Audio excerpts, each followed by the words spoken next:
చేరికలకు ప్రోత్సాహం, యువ నాయకత్వానికి ప్రాధాన్యం, కమిటీల రద్దు, త్వరలోనే అడ్హక్ కమిటీలు, చంద్రబాబుతో బాబు మోహన్ భేటీ. సో చంద్రబాబు నాయుడు తెలంగాణకి ఉపయోగమా, ఉపయోగం లేదా అనేది పక్కన పెడితే టీడీపీ ఉపయోగమా, టీడీపీ పార్టీ అవసరం ఉందా లేదా? అవసరాలు ఎప్పటికప్పుడు మారిపోతూ ఉంటాయి. గతంలో చంద్రబాబు నాయుడు సీఎంగా చేశారు 9 సంవత్సరాలు. తెలంగాణలో కూడా అంటే ఉమ్మడి ఆంధ్రప్రదేశ్లో తెలంగాణనే బాగా ఫోకస్ చేసి తెలంగాణని అభివృద్ధి చేసి రైతుల్ని ఇది నిర్లక్ష్యం చేసిన పరిస్థితుల్లో హైటెక్ సిటీ, సైబర్ సిటీ ఇట్లా అన్ని హైటెక్ సిటీ, హైటెక్ హంగులతో రాష్ట్రాన్ని తీర్చిదిద్దిన పరిస్థితి. సో అప్పట్లో బాగా డెవలప్ చేశారు హైదరాబాద్ని కావచ్చు, తెలంగాణని కావచ్చు. ముఖ్యంగా తెలంగాణలో బీసీలకి చేయూతనిచ్చింది చంద్రబాబు నాయుడే. బీసీల అంటే అప్పట్లో గౌడ్ సామాజిక వర్గానికి సంబంధించి, యాదవ్ సామాజిక వర్గానికి సంబంధించి బీసీ నాయకులు ఎవరైతే ఉన్నారో వాళ్ళకి ప్రాధాన్యత ఇచ్చి వాళ్ళకి ముందుండి నడిపించారు. లాస్ట్ మొన్న కూడా టీడీపీ అధ్యక్షుడు ముదిరాజులే ఉండే, కాసాని జ్ఞానేశ్వర్ ముదిరాజ్. అంటే బీసీల నాయకత్వాన్ని తెలంగాణలో ముందుకు తీసుకెళ్ళింది తెలుగుదేశం పార్టీ. సో బీసీలు బలపడాలి అంటే వేరే ఏదో కొత్త పార్టీ పెట్టాల్సిన అవసరం లేదు. ఖచ్చితంగా టీడీపీ లాంటి పార్టీని ఎంచుకుంటే సరిపోతుంది. ఎందుకంటే కొత్త పార్టీ పెట్టి దాన్ని మెయింటైన్ చేసి దాన్ని సాధక బాధకాలు చూసుకునేంత పరిస్థితుల్లో బీసీ నాయకులు ఉన్నారని నేను అనుకోవట్లే. కాకపోతే బీసీలకు ఏదైనా న్యాయం జరిగింది అంటే అది టీడీపీ గవర్నమెంట్లోనే తెలంగాణలో దేవేంద్ర గౌడ్కి హోమ్ మినిస్టర్ ఇచ్చి ఉండొచ్చు. ఆ తర్వాత బీసీలు యాదవ్స్లో తలసాని శ్రీనివాస్ యాదవ్ లాంటి చిన్న నాయకుల్ని కూడా పెద్ద నాయకుడిని చేసింది టీడీపీ పార్టీనే. ఇలా తెలంగాణలో ఉన్న ఈ తరం ఇప్పుడున్న పెద్ద నాయకులు అందరినీ తయారు చేసింది కూడా టీడీపీనే, ఈవెన్ కేసీఆర్తో సహా. సో బీసీలకి అండగా ఉండే పార్టీ టీడీపీ.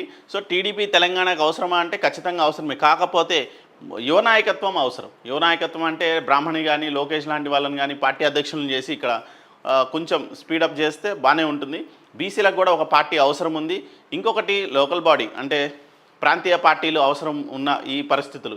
ఎందుకంటే నేషనల్ పార్టీస్ ఏదైతే బీజేపీ, కాంగ్రెస్ ఉన్నాయో వీళ్ళు ఎక్కడ రాష్ట్రాన్ని పట్టించుకోకుండా ప్రతి నిర్ణయానికి ఢిల్లీ పరిగెడుతున్న పరిస్థితి. ఇప్పుడు రేవంత్ రెడ్డి కూడా ఢిల్లీలోనే ఉన్నారు. ఢిల్లీ పరిగెత్తాల్సిన పరిస్థితి. బీజేపీ అయినా సరే రేపు అదే పరిస్థితి. సో అలా కాకుండా లోకల్ గవర్నెన్స్ ఉండాలి. లోకల్గా ప్రాంతీయ పార్టీల హవా నడిస్తేనే మన ప్రాబల్యం మనకి ఉంటుంది. లేదు సెంట్రల్ పార్టీస్ ఎవరైనా వచ్చి వాళ్ళ అధికారం వస్తే మాత్రం గందరగోళంగా ఉంటుంది. సో మనకి లోకల్ గవర్నెన్స్ కావాలి, లోకల్గా మనకి ప్రాంతీయ పార్టీ కావాలి అనుకుంటే కొత్త పార్టీకి వెళ్ళే ఆలోచన కన్నా టీడీపీ నయం అనేది నా అంచనా. ఎందుకంటే చంద్రబాబు నాయుడు ఆల్రెడీ ఏపీలో కూడా సీఎం, ఇక్కడ తెలంగాణలో కూడా పార్టీ బలోపేతం చేసుకోగలిగితే మాత్రం చాలామంది బీసీలకి టికెట్లు దక్కే అవకాశం ఉంటుంది. రేపొద్దున పునర్విభజన ఉంది, నియోజకవర్గాల పునర్విభజన ఉంది. 119 నుంచి 145, 150 వరకు సీట్లు పెరగబోతా ఉన్నాయి. ఆ పెరిగిన సీట్లలో బీసీలకి వాటా ఎంత ఇస్తారు, బీసీ రిజర్వేషన్స్ ఎంత ఉండబోతున్నాయి, మహిళా రిజర్వేషన్స్ ఎంత ఉండబోతున్నాయి అనేది చూడాలి. చాలామంది టీడీపీ నుంచి వచ్చిన మహిళా నాయకురాళ్లే ఇప్పుడున్న పెద్ద హోదాల్లో ఉన్న పెద్ద నాయకురాళ్ళు. ఈవెన్ తలసాని శ్రీనివాస్ యాదవ్ తో పాటు యాదవ్ కమ్యూనిటీకి సంబంధించిన చాలామంది టీడీపీలోనే నాయకులయ్యారు, పెద్ద నాయకులయ్యారు. చాలామంది దానం నాగేంద్ర లాంటి వాళ్ళు కూడా టీడీపీ నుంచి వచ్చిన వాళ్ళే. సో వాళ్ళని తయారు చేసిన ఇండస్ట్రీ టీడీపీ. సో టీడీపీ ప్రాముఖ్యత అయితే ఖచ్చితంగా తెలంగాణలో ఉంటుంది. సో టీడీపీ కావాలి అని కోరుకునే వాళ్ళు చాలామంది ఉన్నారు టీడీపీకి సంబంధించి తెలంగాణలో. బీసీలకు కొత్త పార్టీ కన్నా ఈ పార్టీ ఉన్న పార్టీలో ఎగ్జిస్టెన్స్ చేసుకోవడం బెటర్. కన్న కొడుకులే కాలయములు. నల్గొండ జిల్లా విడమనూరులో మత్తులో తల్లి గొంతు కోసిన శివకుమార్, అదే కత్తితో గొంతు కోసుకొని ఆత్మహత్య. పాలమూరు జిల్లా సల్కర్పేటలో తలపై మోదీ గొంతు కోసిన కృష్ణయ్య ఖర్చులకు డబ్బులు అడిగితే ఇవ్వలేదని చంపిన పరిస్థితి. కేంద్రం కులగణన నిర్వహించాల్సిందే. కేంద్ర మంత్రి చిరాగ్ పాశ్వాన్ డిమాండ్. నాడు కాంగ్రెస్ ఎందుకు చేపట్టలేదు? బీఎస్సీ అధ్యక్షురాలు మాయావతి ప్రశ్న.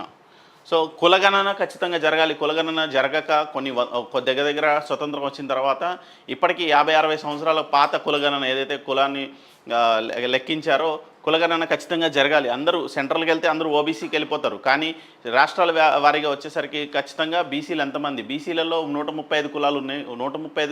95 కులాలు, దానిపైన ఉపకులాలు 135, మొత్తం కలిపి 135 కులాలు ఉపకులాలు కలుపుకొని బీసీల్లో ఇన్ని కులాలు ఉంటే వీటిల్లో చాలామందికి రిజర్వేషన్ ప్రాబ్లమ్స్ ఉన్నాయి. మహిళా రిజర్వేషన్ వచ్చేసరికి ఇంకా ఇదవుతుంది. ఎస్సీ ఎస్టీ మైనారిటీ రిజర్వేషన్స్ ఉన్నాయి, మహిళా రిజర్వేషన్ ఉంది. వీటితో బీసీలకు అన్యాయం జరుగుతుంది. అసలు బీసీలు ఎంతమంది ఉన్నారు? ఇంటర్ క్యాస్ట్ మ్యారేజ్లు జరిగినాయి ఈ గత 20 ఏళ్లలో. ఇంటర్ క్యాస్ట్ మ్యారేజ్లు జరిగి కొంతమంది ఓసీలు అయ్యారు, కొంతమంది బీసీలు అయ్యారు. సో ఇట్లా అప్ అండ్ డౌన్స్ ఉన్నాయి. వీటన్నింటినీ కులగణన చేస్తే తప్ప ఒక క్లారిటీకి రాదు, నిర్దిష్టమైన పరిస్థితి ఉండదు. అసలు మన దేశంలో ఎవరెవరు ఉన్నారు, ఎవరు ఎంతమంది ఉన్నారని, అసలు కుల వ్యవస్థని నిర్మూలిస్తే బాగుంటుందని చాలామంది అభిప్రాయపడుతున్న పరిస్థితి. కానీ కులం పేరుతో మనం రాజకీయం చేయాలి కాబట్టి ఈ రాజకీయాల కోసమైనా ఈ కులం ఉండాలి. కులం కోసం కులగణన ఖచ్చితంగా చేయాలి. మా కులపోళ్ళు ఎంతమంది ఉన్నారని కనీసం ఆ క్యాస్ట్ వాళ్ళు అయినా సరే తెలుసుకోవాలి. ఎప్పుడో ఏదో సభలు పెట్టి లాస్ట్ వీక్ రేవంత్ రెడ్డి వెళ్ళి రాజుల సభకి వెళ్ళి కిరీటాలు పెట్టించుకొచ్చిన పరిస్థితి. సో కులం అనేది సర్వసాధారణం ఇండియాలో. సో ఆ కుల ప్రాతిపదికన కులగణన జరగాల్సిందే. జరిగితేనే విద్యార్థులకి కావచ్చు, నిరుద్యోగులకు కావచ్చు, లేదంటే బిలో పావర్టీలో ఉన్న వారికి చాలా హెల్ప్ అవుతుంది. బీసీలలో ఉన్నత స్థాయిలో ఉన్నవాళ్ళు ఉన్నారు, అట్టడుగు స్థానాల్లో ఉన్నవాళ్ళు ఉన్నారు. ఓసీల్లో కూడా ఉన్నత స్థాయిలో ఉన్నవాళ్ళు ఉన్నారు, అట్టడుగు స్థానంలో ఉన్నవాళ్ళు ఉన్నారు. ఓసీల్లో బ్రాహ్మిన్స్ అవ్వచ్చు, వైశ్యాస్ అవ్వచ్చు, లేదంటే రెడ్డి, చౌదరీస్, అన్ని కమ్యూనిటీస్కి సంబంధించి వాళ్ళల్లో అట్టడుగు స్థాయి అంటే బిలో పావర్టీలో ఉన్నారు. తెల్ల రేషన్ కార్డు వాడుతున్న ఓసీలు చాలామంది ఉన్నారు రాష్ట్రాల్లో, తెలుగు రాష్ట్రాల్లో, ఏపీ అవ్వచ్చు, తెలంగాణ అవ్వచ్చు. ఈ 2 రాష్ట్రాల్లో వాడుతున్న పరిస్థితి, తెల్ల రేషన్ కార్డు వాడుకుంటున్న ఓసీలు చాలామంది ఉన్నారు. సో బీసీల్లో కూడా ఉన్నవాళ్ళు ఉన్నారు. కాకపోతే పెరిగేవాడు పెరుగుతున్నాడు, దిగిపోయేవాడు దిగిపోతున్నాడు. పేదరికంలో ఇంకా మగ్గిపోతున్న పరిస్థితి. సో కులగణన వల్ల వచ్చే ప్రయోజనాలు ఏమున్నాయో ఇప్పటికైతే నిర్ధారించలేదు. కాబట్టి కానీ కులగణన జరిగితే మాత్రం కొంతమందికి సానుకూలంగా ఉంటుంది. ఎందుకంటే కుల ప్రాతిపదికన టికెట్లు ఇవ్వచ్చు, రాజకీయం చేసుకోవచ్చు కాబట్టి. సో 74 ట్రామా కేర్ కేంద్రాలు రాష్ట్ర వ్యాప్తంగా హైవేలపై ఏర్పాటు. వీటికి తల్లి లేదా టెల్ మీ పేరు. తొలి విడతగా 24 కేంద్రాలు, ఒక్కో కేంద్రంలో 73 మంది సిబ్బంది. అంచనా వ్యయం 1116 కోట్లు.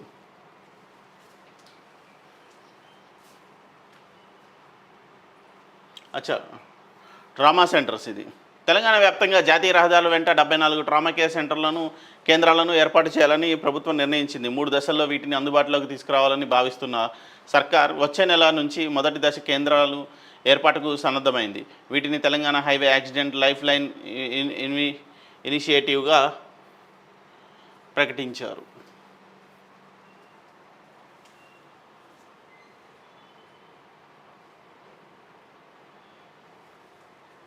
సో ఈనాడులోకి వస్తే బగ్గుమన్న పశ్చిమాసియా దక్షిణ లెబనాన్పై యుద్ధ విమానాలతో విరుచుకుపడిన ఇజ్రాయెల్, ప్రతిగా రాకెట్లకు వర్షం కురిపించిన హెజ్బుల్లా. దాడిలో పాల్గొన్న 100 విమానాలు, 320 రాకెట్లు, డ్రోన్ ప్రయోగం, నౌకా దళాధికారి మృతి, 2 గాయాలు, 3 హెజ్బుల్లా ఫైటర్ల మృతి. ఇజ్రాయెల్కు పలు విమాన సర్వీసులు రద్దు. బెన్ గురియన్ విమానాశ్రయం మూసివేత. అదనపు బలగాల మోహరిస్తున్న అమెరికా. క్షణక్షణం భయం. 3వ ప్రపంచ యుద్ధం దిశగా ప్రపంచం కదులుతోంది. 3వ ప్రపంచ యుద్ధం జరిగే అవకాశాలు క్లియర్గా కనబడుతున్నాయి. దీనికి శాంతి సందేశంగా ఆల్రెడీ రష్యా వెళ్ళారు, ఇజ్రాయెల్ కూడా వెళ్ళారు. ఈయన రష్యా వెళ్ళడం జరిగింది, మన ప్రధానమంత్రి.